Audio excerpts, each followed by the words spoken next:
नमस्कार दोस्तों, वेद स्काई के एक और नए इंटरेस्टिंग वीडियो में आप सभी लोगों का स्वागत है। मेरा नाम है सुधीर और इस पर्टिकुलर वीडियो में हम बात करने वाले हैं बैंक निफ्टी के बारे में। बैंक निफ्टी का monthly chart, weekly chart, day chart को एनालिसिस करेंगे।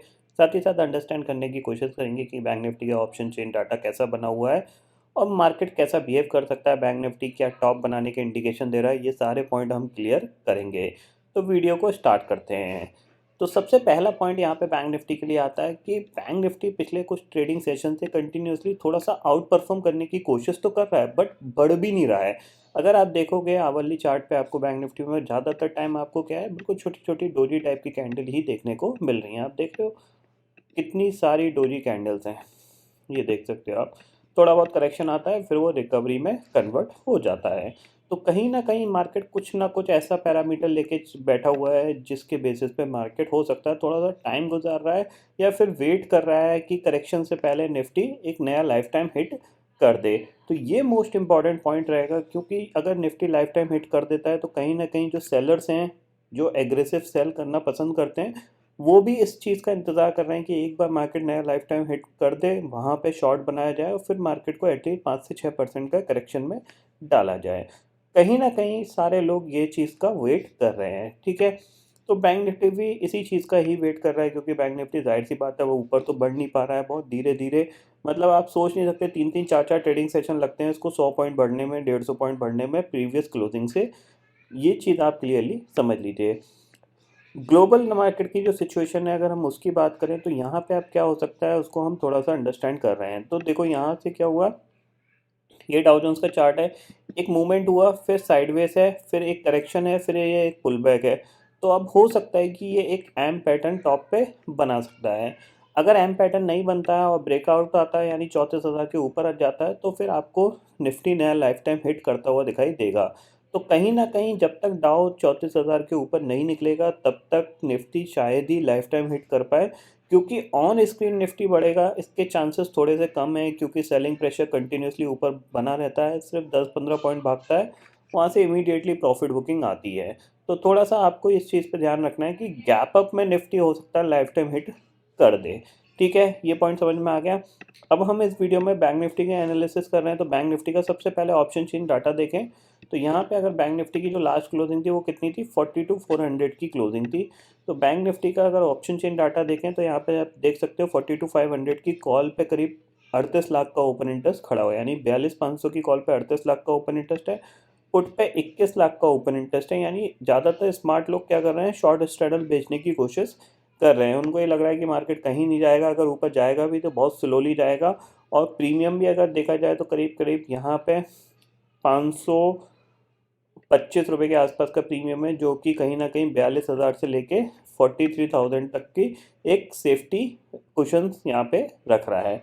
ठीक है, और कहीं ना कहीं अगर ये 42,300 से लेके 42,700 के बीच में एक्सपायर हुआ तो ईजिली 100 से 200 पॉइंट कमाने को मिल जाएंगे। इसीलिए जो ऑप्शन सेलर है वो कहीं ना कहीं 42,500 का शॉर्ट स्ट्रेडल बेच रहा है। प्रॉब्लम वाली बात जब ही आएगी जब हम 42,000 को ब्रेक करेंगे। 42,000 को ब्रेक करेंगे तो फिर हम एक ब्रेकडाउन के इंडिकेशन हमें मिलते हुए दिखाई दे सकते हैं। ठीक है, चार्ट पे चलते हैं, चार्ट को अंडरस्टैंड करते हैं। तो सबसे पहले हम मंथली चार्ट देखते हैं। मंथली चार्ट पे आपको दिख रहा है कि कंटिन्यूसली प्राइस एक्शन जो है वो पॉजिटिव बना हुआ है, क्योंकि आपने यहाँ से देखा एक नया लाइफ टाइम हिट हुआ, फिर करेक्शन आया और फिर इसने एक ब्रेकआउट दिया है और प्रीवियस हाई का, यानी जो लाइफ टाइम हाई था उसके ऊपर ट्रेड कर रहा है। तो अभी भी प्राइस एक्शन पॉजिटिव बना हुआ है यहाँ पे, और ऐसा कुछ अभी नेगेटिविटी यहाँ पे क्लियरली दिख नहीं रही है मंथली चार्ट पे है। वीकली चार्ट पे चलते हैं, तो वीकली चार्ट को देखते हैं। तो यहाँ पे हमें वीकली चार्ट देखने को मिलेगा। वीकली चार्ट पे भी स्टिल पॉजिटिव है, बट मार्केट अब थोड़ा सा ऊपर थकता हुआ दिखाई दे रहा है, क्योंकि कैंडल्स छोटी छोटी बन रही हैं। ठीक है, ये पॉइंट समझ में आ गया। बट प्राइस एक्शन के तौर पे अगर आप देखा जाए तो यहाँ से जो प्राइस एक्शन है वो स्टिल पॉजिटिव बना हुआ है। डे चार्ट पे चलते हैं, तो डे चार्ट को देखते हैं। तो सबसे पहले डे चार्ट को लगाते हैं। अब यहाँ पे आप देखो, अब यहाँ पे क्या हो रहा है कि अगर आप देखोगे तो छोटे छोटे ब्रेकआउट हो रहे हैं। पहला ब्रेकआउट आया यहाँ पे, ठीक है, ये ब्रेकआउट आया, ये मोमेंटम हुआ, फिर आप देख रहे हो यहाँ पे ये दोबारा से एक रेंज में स्टक हो गया है। ठीक है, अब या तो ये ब्रेकआउट देगा या फिर ये ब्रेक डाउन देगा। ये पहला करेक्शन था जिसमें बाइंग आ गई है, तो हो सकता है दूसरे करेक्शन में सेलिंग आ जाए। ये पॉइंट आप क्लियरली ध्यान में रखिएगा। अब थोड़ा सा डीप समझते हैं कि कल का ट्रेडिंग सेशन कैसा रह सकता है, तो उसको अंडरस्टैंड करने के लिए 15 मिनट का टाइम फ्रेम मैं यहाँ पे लगा रहा हूँ। अब आप थोड़ा सा गौर करिएगा।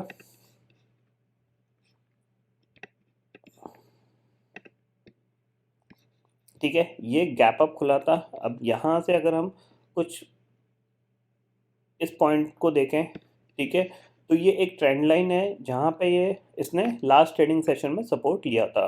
तो अगर अब ये ट्रेंड लाइन अगर ब्रेक डाउन करता है, यानी ये ट्रेंड लाइन ब्रेक डाउन करता है, तो फिर इसके लिए जो टारगेट खुलेंगे वो आपके सीधे सीधे 42,000 के खुलेंगे।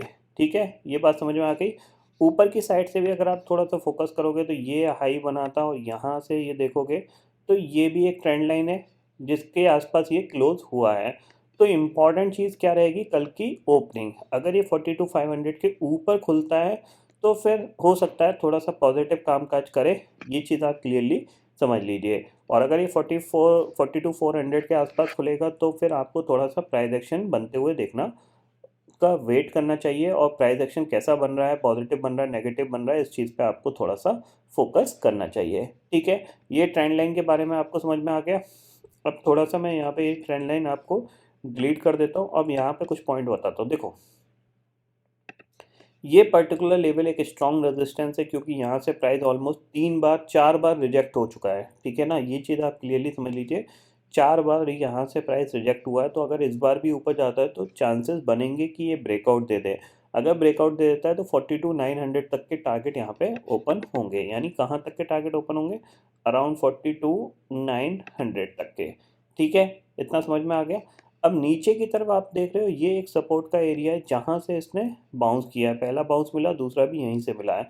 तो अगर अब ये इस लेवल को ब्रेक करने जाता है तो चांसेस वेरी हाई कि ये ब्रेक डाउन दे सकता है। तो टारगेट कहाँ तक के खुलेंगे, 42,000 के। ठीक है, तो आपको फोकस क्या करना है, 42,250 के नीचे आप सेल करिए। 250 पॉइंट का नीचे एरिया है। और अगर 42,600 के ऊपर सस्टेन करता है तो बाय करिए। अराउंड 200 पॉइंट से लेकर 250 पॉइंट का एरिया ऊपर है। अब जाहिर सी बात है, ये 250 पॉइंट आपको वन वे में तो नहीं मिलेंगे, बहुत स्लोली मिलेंगे। तो उसके लिए आप थोड़ा सा अपना दिमाग लगा के काम करिएगा कि मेरे को ऑप्शन बाय करना है या फिर फ्यूचर बाय करना है या फिर मेरे को ऑप्शन सेल करके पोजीशन बनानी है। ये चीज़ आपको क्लियरली समझ में आनी चाहिए कि 18 के या 15 के विक्स पे आपको, जो 14 और 15 का विक्स है, ये ऑप्शन बायर्स के लिए थोड़ा सा स्लो पॉइजन का काम करता है। यानी आपके प्रीमियम धीरे धीरे डिके होते रहेंगे। रैदर मार्केट में अगर मूवमेंट भी आएगा तो भी आपके ऑप्शन के प्रीमियम बढ़ते नहीं है, क्योंकि बहुत ही स्लो मूवमेंट होता है। और वो स्लो मूवमेंट के चलते आपके ऑप्शन के प्राइस जंप नहीं करेंगे और आप ट्रैप होते चले जाओगे। अगर आपने बहुत देर तक होल्ड कर लिया अपने ऑप्शन को तो फिर वो ज़ीरो की तरफ बढ़ेगा, यानी उसकी वैल्यू ड्रास्टिकली डिक्रीज होती जाएगी, बिकॉज टाइम वैल्यू घटता चला जाएगा। तो ये पॉइंट आपको दिमाग में ज़रूर सेट करके रखना है कि आप जो भी ऑप्शन बाइंग की कर रहे हो उसको हार्डली 15-20 मिनट आधे घंटे तक रखिए। जो भी प्रॉफिट मिल रहा है उसको लेके निकल जाइए। मल्टीपल या ओवर ट्रेडिंग करने की कोशिश मत करिएगा, क्योंकि फिर आप फंस सकते हो और आपको लॉस होने के चांसेस बहुत ज़्यादा बने रहेंगे। ठीक है, ये सिचुएशन समझ में आ गई, ये सारे पॉइंट समझ में आ गया। ग्लोबल मार्केट की मैं ऑलरेडी आपको बता चुका हूँ, इसमें जो मेजर रोल रहेगा, क्योंकि डाउ ऑलरेडी अपने नीचे से काफ़ी हद तक करीब 18-19% रिकवर हो चुका है। बट इम्पॉर्टेंट रहेगा कि नैस्डैक अब कैसे बिहेव करता है। ठीक है, क्योंकि अगर आप देखोगे तो इसमें क्या हुआ है, ये आपका एक मूवमेंट हुआ था। ठीक है, ये मूवमेंट हुआ, उसके बाद ये करेक्शन, फिर ये ऊपर गया, फिर एक करेक्शन, और फिर ये ऊपर खुल के यहाँ पे है। तो ऑलरेडी अगर ये देखा जाए तो प्राइस एक्शन थोड़ा सा नेगेटिव बनता हुआ दिखाई दे रहा है। तो जब तक 11,500 के ऊपर नहीं निकलेगा तब तक यहाँ पे कह सकते हैं फर्दर पॉजिटिविटी आना थोड़ा सा मुश्किल है। तो 11,500 के ऊपर नैस्डैक थोड़ा सा पॉजिटिव रहेगा, 34,000 के ऊपर डाउ जोन्स पॉजिटिव रहेगा। जब तक ये दोनों इंडेक्स ऊपर नहीं निकलते, निफ्टी लाइफ टाइम हिट करने में थोड़ी सी उसको तकलीफ होने वाली है। या फिर हम एक्सपेक्ट कर सकते हैं कि आरबीआई की क्रेडिट पॉलिसी से पहले एक मोमेंटम बने, उसमें एक लाइफ टाइम हिट हो सकता है। अब देखते हैं क्या करना चाह रहा है मार्केट, बैंक निफ्टी किधर जाएगा, कितना जाएगा। ऊपर तो बहुत धीरे धीरे ही जाएगा, नीचे अगर करेक्शन आना स्टार्ट होता है तो आराम से 2 से 3 हज़ार पॉइंट का करेक्शन देखने को मिल सकता है। ठीक है, तो आई होप दोस्तों ये पर्टिकुलर डाटा आपको समझ में आ गया होगा। दोस्तों फिलहाल इस वीडियो में इतना ही है। आई होप ये वीडियो आपको पसंद आएगा। वीडियो पसंद आता तो लाइक और शेयर जरूर करिएगा और चैनल को जो सब्सक्राइब कर लीजिए, क्योंकि मैं सुधीर लेके आता रहूँगा हर दिन आपके लिए नए नए वीडियो। इसी के साथ शुक्रिया दोस्तों, जय हिंद।